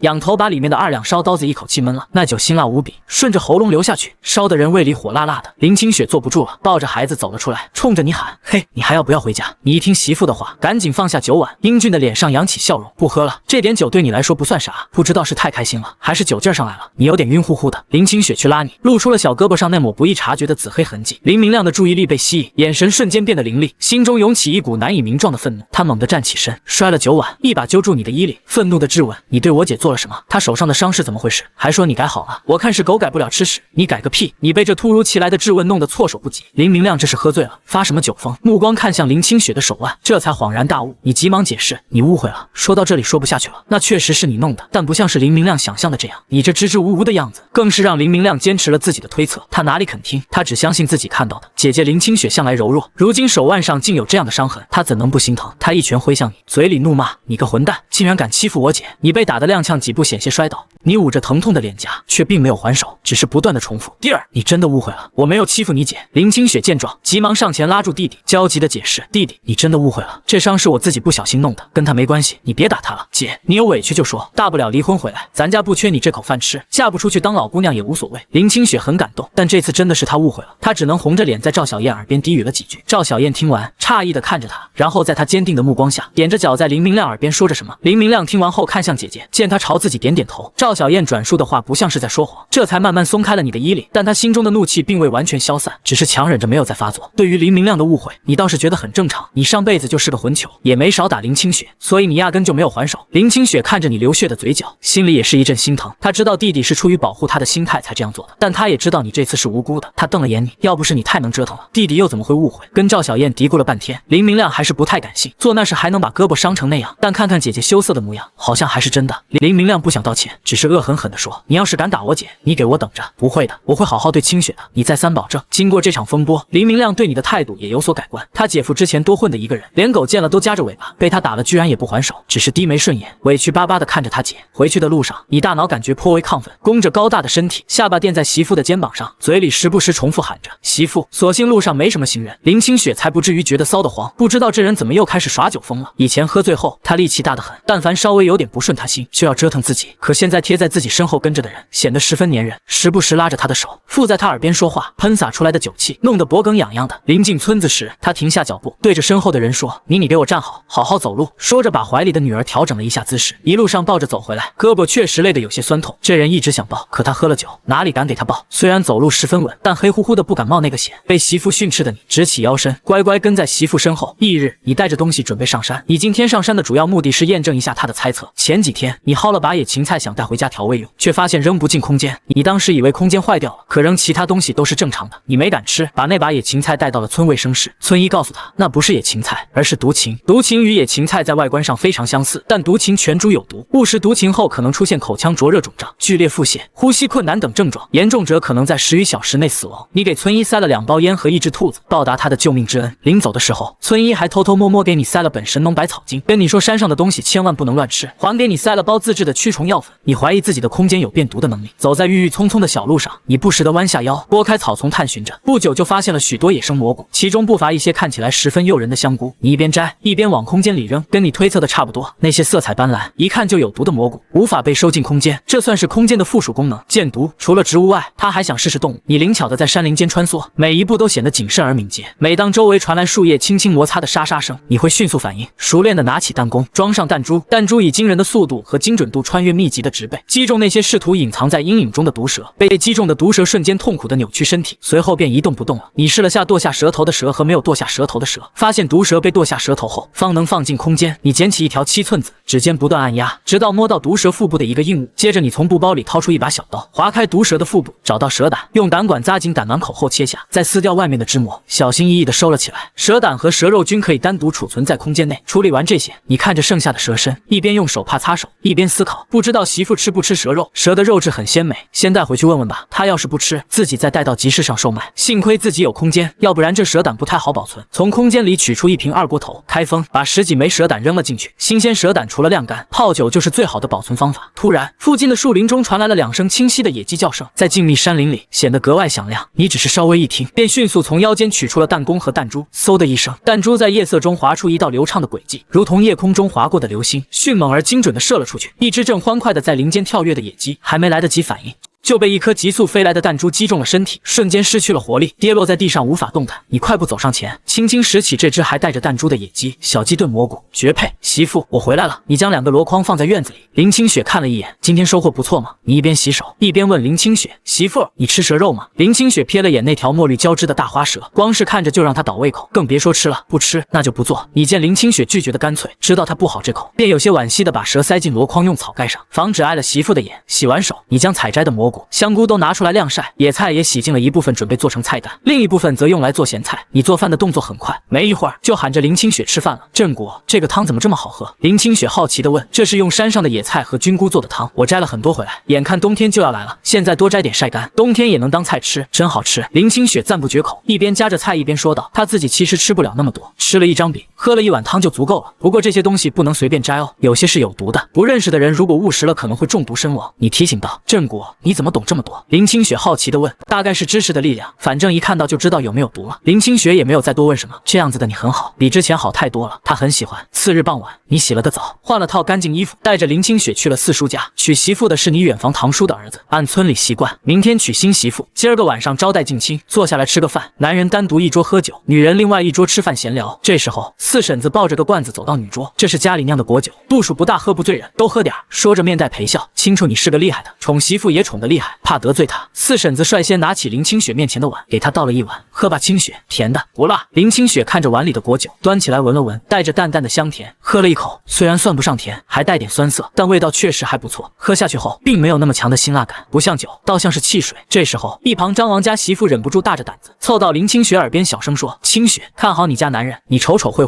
好好的女婿不做，偏偏跑到男人那桌，还坐到你家郑国身边，搔首弄姿的。”林清雪顺着他的视线，余光瞟了一眼不远处的南喜，只见张慧正羞答答的给一众男人挨着倒酒，看起来跟个谄媚的哈巴狗似的。他收回视线，冲着身边的王家媳妇笑了笑，并未说什么。王家媳妇见他不为所动，感觉他今天跟往常似乎不一样，天知道四婶子看到你带他一起来吃席，魂儿都吓掉了，生怕今儿个客人谁哪句话说错了，惹得你大闹。王家2个儿媳妇最近都不敢出门，脸肿得跟猪头一样。听说是说了林清雪的闲话，被赵正国打的。这么近距离瞧着林清雪，眉眼如画，皮肤白嫩到能掐出水似的，身段更是好到没话说，依稀间还能闻到淡淡的香味。别说说男人了，自己身为一个女人都看得移不开目光，真是纳闷。同样是女人，她怎么就生得这么好？林清雪察觉到身边王家媳妇的视线，端起面前的果酒，冲身边人说：“王家嫂子，咱俩喝一个。”王家媳妇听到她叫自己嫂子，憨厚黝黑的脸上乐开了花，端起果酒跟她喝了起来。妹子，以后你有啥事跟嫂子说，我虽然只比你早嫁过来1年，但庄子上的事我熟着呢。一桌的女人瞧着城里媳妇林清雪这么好说话，不由都松了口气，也没再像先前那么拘谨，偶尔都能跟她聊2句。南席这边坐在你身边的张慧慧，桌下的腿时不时有意蹭一下你，察觉到你躲避后，更是连个余光都不给自己，就不信你对自己一点感情都没。张慧慧故意喝了点酒，庄云忍不住往你身上靠，虽然每次都被你不着痕迹的躲开，可你越是这样，他就越不甘心。等散席的时候，王家媳妇眼见张慧慧缠着你，开口嚷嚷：“振国，你快来！你家媳妇好像喝醉了。”听到他的话，你起身大步走了过来，伸手把人从王家媳妇那边接过来，单手搂上那纤细的腰肢，目光瞥了一眼桌上的酒壶，问了句：“给他喝酒了？”王家媳妇乐呵呵说：“四婶子酿的果酒，就给他喝了点。”谁知道这都能喝醉。这时候的林清雪，身体软绵绵的靠在你怀里，细长漂亮的凤眸带着醉意的扑朔迷离，乌发红唇的脸上带着红晕，湿润嫣红的朱唇轻启，冲你嚷嚷：“抱抱！”说着，藕白纤细的手臂环抱上那精悍没有一丝赘肉的腰。他这一举动，弄得一旁思想保守的女人个个有些不好意思起来。你也没想到，媳妇喝醉了居然怪可爱的，顾不得其他，拦腰抱起喝醉的人，迈着稳重的步伐出了四叔家。你本来还想去大嫂家接孩子，一看媳妇都醉成这样，只能作罢。这一路下来，怀里的林清雪分外不老实，白皙的小爪子在你身上各种胡乱摸索，领口的白色衬衣扣子都给你扯掉了一颗。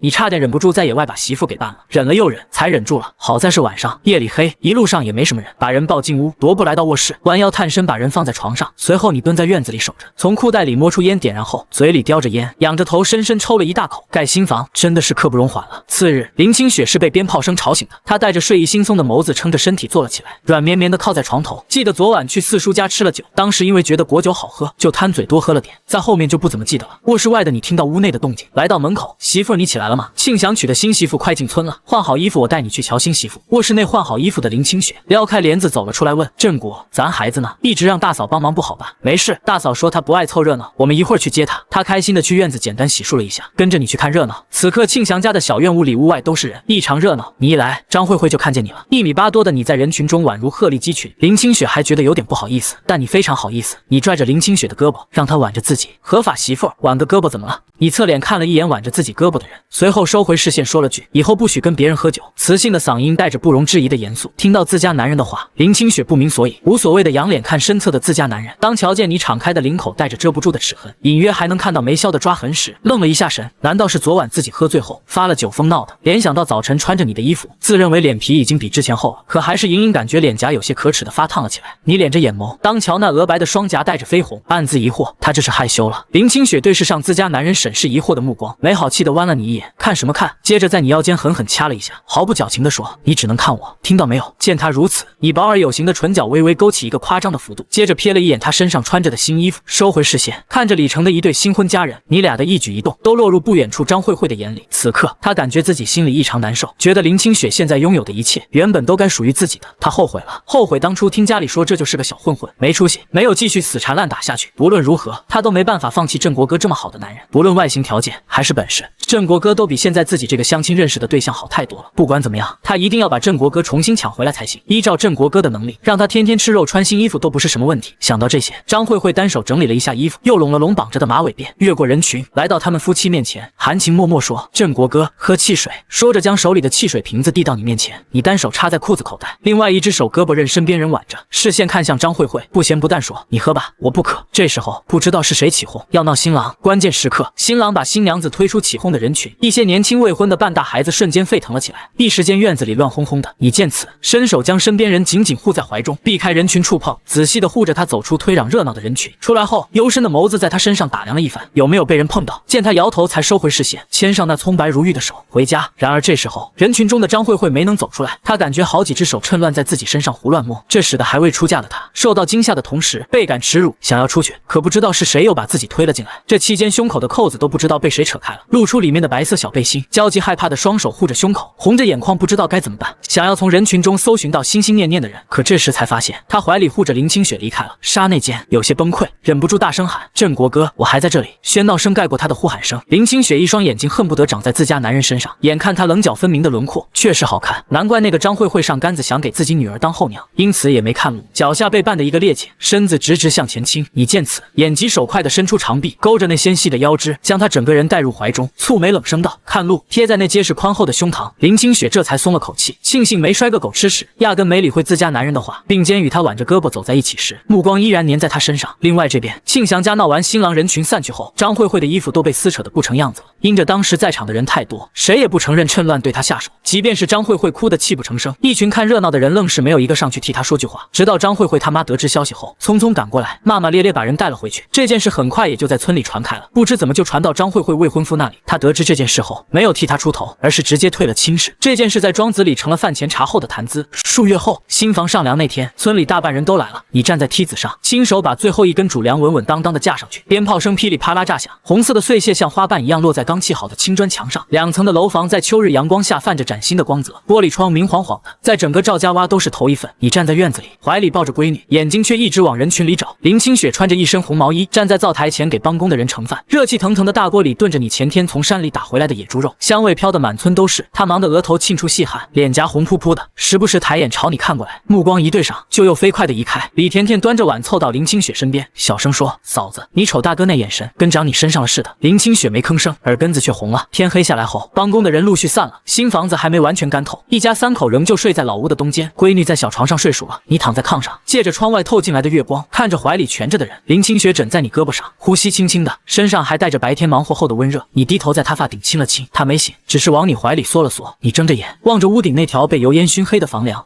想起上辈子这个时候自己大概正醉醺醺的躺在哪个赌桌上，输光了身上最后一个子儿，压根不知道家里的女人和孩子正饿着肚子。而此刻怀里的人实实在在的温热的，呼吸均匀。你忽然觉得自己这辈子的运气比上辈子赚的那些钱加起来都值。第二天一早，天还没亮透，你就起来了。灶房里，你把昨天剩下的野猪肉切成薄片，又打了2个鸡蛋，蒸了1碗蛋羹。林清雪抱着孩子出来的时候，桌上已经摆好了早饭。吃了饭，我去趟县城，你往他碗里加了块肉，砖厂那边还有点尾款要结，顺便看看能不能弄到点好木料，打几件像样的家具。林清雪点点头，低头吃饭，没说话。你瞅着他那副模样，知道他是舍不得你出门，又不好意思开口，于是你伸手捏了捏他的脸。天黑前准回来。林清雪抬眼瞪你，却没躲开。你走后，林清雪抱着孩子在院子里转悠。新房子的窗户还没安玻璃，用塑料布临时挡着风。她站在跟前，隔着那层薄薄的塑料布往里看，空荡荡的屋里已经不再是以前那种黑漆漆脏兮兮的样子了。雪白的墙壁，平整的水泥地，阳光从窗户透进去，照得一室亮堂。她忽然想起刚嫁过来那年住的就是这间老屋，冬天漏风，夏天漏雨，自己蜷在炕角，听着你醉醺醺踹门的声音，吓得浑身发抖。那时候她以为这辈子就这样了，熬一天是一天，熬不下去了就去死。可现在呢？她低头看了看怀里睡着的闺女，又看了看那2间崭新的青砖房，觉得像做梦一样。